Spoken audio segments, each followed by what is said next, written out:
Tollywood তথা বলিউডের superstar Mithun Chakraborty হলেন ইন্ডাস্ট্রির মহাগুরু।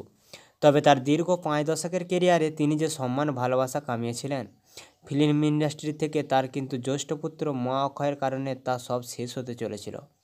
একটা সময় এমন এসেছিল যে মিঠুনের গোটা পরিবার অন্ধকারের মধ্যে ডুবে গিয়েছিল।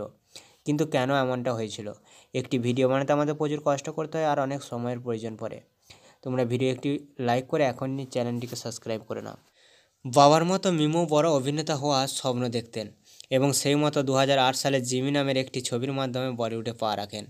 আর 5টা বাবার মতো মিঠুনও ছেলের জন্য প্রচারের কোনো ঘাটতি রাখেনি। কিন্তু ছবিটি ভাগ্যবশত বক্স অফিসে ব্যাপকভাবে ফ্লপ হয়। এক সাক্ষাৎকারে মা অক্ষয় জানিয়েছিলেন, ওই সময়টা তাদের পরিবারের কাছে ছিল বড়ই খারাপ। গোটা পরিবার ও তার বাবা একেবারে ভেঙে পড়েন। প্রায় সমস্ত স্থানেই মিমোর কাজ নিয়ে সমালোচনা চলছিল। এমনকি এক প্রতিবেদনে এটি পর্যন্ত লেখা হয় তার নাকি জুনিয়র আর্টিস্ট হওয়ারও কোনো যোগ্যতাটুকুও নেই।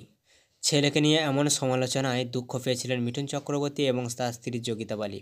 সুপারস্টার বাবা মায়ের সন্তান নিয়ে যে বাদ বিতর্ক চলছিল ওই সময় বলিউড জুড়ে, তা কার্যত মানসিকভাবে ভেঙে দেয় গোটা পরিবারটিকে। ছেলের এমন পরিণতিকে বাবা মায়ের উপর কিন্তু বড় প্রভাব ফেলে, এমনটাই জানায় মা অক্ষয়। তিনি বলিউডকে একটি কথা স্পষ্ট করে জানান যে ইন্ডাস্ট্রিতে স্বজন পোষণ নেই, আর তা যদি থাকতো এতদিনে তার 4 কিংবা 5 নম্বর ছবিটি করে ফেলতেন। মা অক্ষয় বলেন, তিনি নিজেও এখনও বলিউডের বাকিদের মতোই সংগ্রাম করে চলেছেন। এখনও পর্যন্ত তিনি 3টি ছবি করেছেন নিজেও বলে। জিমি ফ্লপ হওয়ার পর হন্টেড 3D এবং এনিমি নামে 2টি ছবিও করেন, তাও বক্স অফিসে মুখ থুবড়ে পড়ে। এই ছিল আজকের ভিডিও।